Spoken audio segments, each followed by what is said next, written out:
आज बड़ी जल्दी में हो। अरे तुम्हारी सोनोग्राफी रिपोर्ट आई है ना। रिपोर्ट से क्या होता है, बेटा हो या बेटी, बस स्वस्थ होना चाहिए। बेटा ही होगा। अरे मैंने तो अपने बेटे का नाम भी सोच लिया है, सनी, सूरज की तरह चमकता रहेगा। और अगर बेटी हुई तो? नहीं बाबा नहीं, मुझे बेटी नहीं चाहिए। क्यों? अरे मैं घर के खर्चे उठाऊंगा, घर की ईएमआई चुकाऊंगा या उसके दहेज में पैसा बचाऊंगा। अरे जमाना बदल गया है, आने वाले टाइम में दहेज वहेज का चक्कर ही नहीं रहेगा। सब कहने की बातें हैं, आजकल का माहौल देखा है कितना खराब हो गया है। अरे ऐसे माहौल में बेटी को संभालना आसान है क्या? तुम ऑफिस जाती हो, मैं ऑफिस जाता हूँ, पीछे संभालेगा कौन? अरे कुछ ऊंच नीच हो गया तो समाने को क्या मुंह दिखाएंगे? ओफो, मेरे मम्मी पापा भी तो जॉब करते थे, उन्होंने भी तो मुझे संभाला है। पहले जमाना और था, ज्वाइंट फैमिली होती थी। अरे सोलो फैमिली में लड़की को पालना आसान है क्या? नहीं भाई, मुझे टेंशन नहीं चाहिए। रोहित, आप पढ़े लिखे होकर भी ऐसी बातें कर रहे हो? पढ़ा लिखा हूँ तभी ऐसी बातें कर रहा हूँ। सारी उम्र स्ट्रगल करके यहाँ तक पहुंचा हूँ, अब बेटी का बोझ सिर पे ले लिया तो बच्ची कुछ जिंदगी में स्ट्रगल में गुजारनी पड़ेगी। आप बेटी को बोझ क्यों समझ रहे हैं? आजकल लड़का लड़की में फर्क ही क्या है? फर्क है, लड़का लड़का होता है और लड़की लड़की। लड़का वंश बढ़ाता है और लड़की टेंशन। साहब, डॉक्टर साहब ने रिपोर्ट भेजी है। ओह, रिपोर्ट आ गई? बताओ ना क्या है रिपोर्ट में? वही जिसका डर था, तुम्हारे पेट में बेटी है। तो इससे परेशान होने की क्या बात है? मैं तो बेटी नहीं चाहती थी। पर मैं नहीं चाहता ना बेटी, मुझे नहीं चाहिए बेटी। उसकी क्यों नहीं, आजकल बेटी को पालना, पढ़ाना, शादी करना सब बहुत मुश्किल है। मैं संभालूंगी, हाँ, मैं डबल मेहनत करूंगी। प्लीज प्लीज ऐसा मत करो, प्लीज ऐसा मत करो। एक बार बोला ना, बेटी नहीं चाहिए मतलब नहीं चाहिए। चूज वन, बेटी या मैं। मेरे लिए तुम दोनों ही बराबर हो, किसी एक को कैसे चुन सकती हो रोहित? अभी तो भगवान ने मेरे हाथ में किसी के लिए नहीं बनाया, परंतु पहले अक्सर ने मेरी जिंदगी का फैसला सुना दिया। माँ, मुझे नहीं है, खुद का जाना मैं कभी तैयारी करूंगी। जब खाना खाने के बाद मीठा खा रही थी, तो मेरे सोने जाके सारे बर्तन साफ कर दिया करूंगा। पापा की कृपा मेरे दहेज की चिंता ना करें, मैं आपके साथ रहकर आपके बुढ़ापे का सहारा बनूंगी। अगर फिर भी आपको लगता है कि मैं आप पर बोझ बनूंगी, तो आप इस अपेक्षित वाली खर्चा मत करना। मैं ये खबर इसे कह दूंगी कि मेरी माँ मेरा निवारा न देखे। नहीं बच्चे, नहीं, ऐसा मत बोल।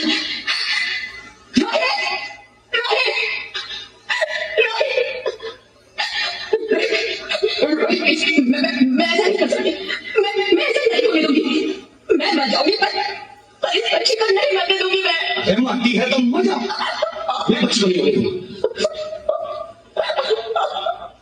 माँ, मैं दम घुट रहा है, मुझे बाहर निकालो। बाहर आकर भी क्या करेगी तू? ये दुनिया तेरे लायक नहीं है। माँ, मैं आपको देखना चाहती हूँ, पापा को देखना चाहती हूँ, भगवान की बनाई इस खूबसूरत दुनिया को देखना चाहती हूँ। अब ये दुनिया इतनी खूबसूरत नहीं रही मेरी बेटी। यहाँ रोज हजारों लड़कियां पेट मेरी मार दी जाती है, और जो बच जाती है वो भी आजाद कहाँ है? बाहर खाओगी तो मेरी तरह धक्के खाओगी। पर माँ, अंदर मुझे बहुत डर है। बाहर इससे भी ज्यादा डरावना है बच्ची, बाहर बहुत डरावना है। ऐसे डर में जीने से तो अच्छा है तू बाहर ही मत आ मेरी बच्ची, तू बाहर ही मत आ।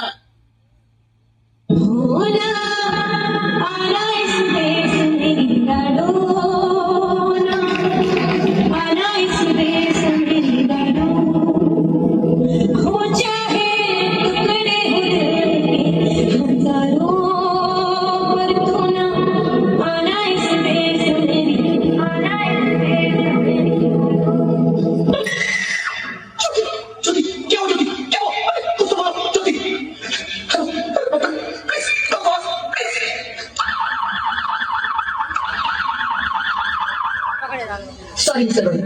She's dead. मैं छोटी तुम्हें नहीं कर सकती, तुम भी छोटी नहीं कर सकती। अरे मुझे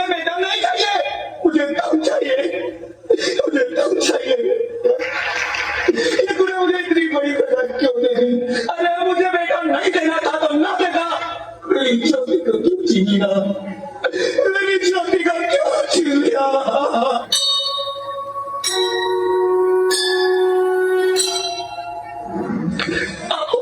मैं बेटी। हाँ, मैं ही लक्ष्मी हूँ, मैं ही सरस्वती, मैं ही दुर्गा हूँ, मैं ही काली, मैं ही शीतला भी हूँ और मैं ज्वाला भी, मैं ही पार्वती हूँ और मैं ही संतोष और मैं ही हूँ अन्नपूर्णा। हाँ, ब्रह्मा जी ने हम सबको मिलाकर ही बेटी को बनाया ताकि मैं लक्ष्मी बनकर तुम्हें सुख समृद्धि दूं, मैं सरस्वती बनकर तुम्हें ज्ञान दूं, मैं पार्वती बनकर तुम्हें स्वाभिमान दूं, दुर्गा बनकर तुम्हें शक्ति दूं, काली बनकर तुम्हारे दुखों का नाश करूं, शीतला बनकर तुम्हारे जीवन में शांति लाऊं, ज्वाला बनकर तुम्हारे जीवन में रोशनी लाऊं और अन्नपूर्णा बनकर तुम्हारी जिंदगी को खुशहाल बनाऊं। और तुमने हमारी जिंदगी को कोख में ही खत्म कर दिया। हमारा कसूर क्या था? अरे हम तो तुम्हें कुछ डर नहीं आ रहे थे, क्योंकि तुम ही हमारे मंदिरों में आते हो, झोली फैलाते हो और तुम ही कोख में हमारी कब्र बनाते हो। तुम जैसे लोगों को हमारे मंदिरों में आने का कोई हक नहीं है, जो मंदिर में आकर चुनरी उड़ाते हैं और कोख में ही हमारी बलि चढ़ाते हैं। हम तुम जैसे लोगों के घर कभी नहीं आएंगी। मुझे माफ कर दो, मैं डर गया था, मैं आजकल के हालात देख के डर गया था। हालात को दोष मत दो मूर्ख, ये हालात भी तुम जैसे गंदी सोच के लोगों ने बनाए हैं। अगर इतना ही डर था तो अपनी माँ को क्यों नहीं मारा, अपनी बहन को क्यों नहीं मारा, अपनी बीवी को क्यों नहीं मारा, हमें क्यों मारा? डर तुम्हें लग रहा था तो तुम मरते, हमें क्यों मारा? बेटे के मुंह में, क्योंकि बेटा वंश चलाता है। अरे मूर्ख, अगर बेटा वंश है तो बेटी अंश है, अगर बेटा आन है तो बेटी गुमान है, अगर बेटा दवा है तो बेटी दुआ है, और अगर बेटा भाग्य है तो बेटी भाग्य विधाता है। यहाँ सबको माँ चाहिए, बहन चाहिए, बीवी चाहिए, मगर बेटी क्यों नहीं चाहिए? जबकि ओस की बूंद सी होती है बेटियां, माँ बाप को जरा सा भी दर्द हो तो रोती है बेटियां, रोशन करता है बेटा सिर्फ एक कुल को, दो कुलों की लाश होती है बेटियां। फिर भी किसी को नहीं चाहिए बेटियां। क्यों नहीं चाहिए बेटियां? है किसी के पास इस बात का जवाब? बेटियां क्यों नहीं चाहिए? हमारा क्या कसूर है? आखिर कसूर क्या है हमारा? मुझे माफ कर दो, मुझे माफ कर दो मेरी बच्ची, मुझे माफ कर दो। तुम्हारी कोई गलती नहीं है, तुम्हारी कोई गलती नहीं है। रोहित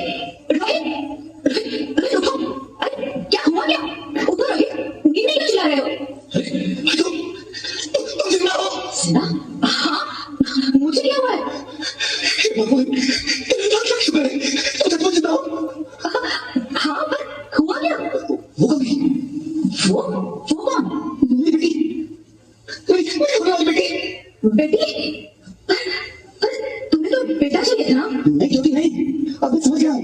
बेटा और बेटी एक ही सिक्के के दो पहलू हैं, जिसके बगैर जिंदगी गाड़ी नहीं चल सकती। अगर हमें अपने भविष्य को उज्जवल बनाना है तो पहले हमें बेटी को बचाना है, बेटा और बेटी को बराबरी का दर्जा देकर इस जिंदगी को खुशहाल बनाना है। हाँ रोहित, तुम बिल्कुल ठीक कह रहे हो। बेटियां तो माँ बाप की रानियां होती है, मीठी मीठी प्यारी प्यारी कहानियां होती है। हमें इन्हें इस दुनिया में रहना ही होगा, इस दुनिया को अगर बचाना है तो हमें इन्हें बचाना ही होगा, हम सबको मिलकर इन्हें बचाना होगा, है ना? तो देखिए इसकी शुरुआत हम करेंगे, उम्मीद है कि सब लोग हमारा साथ देंगे।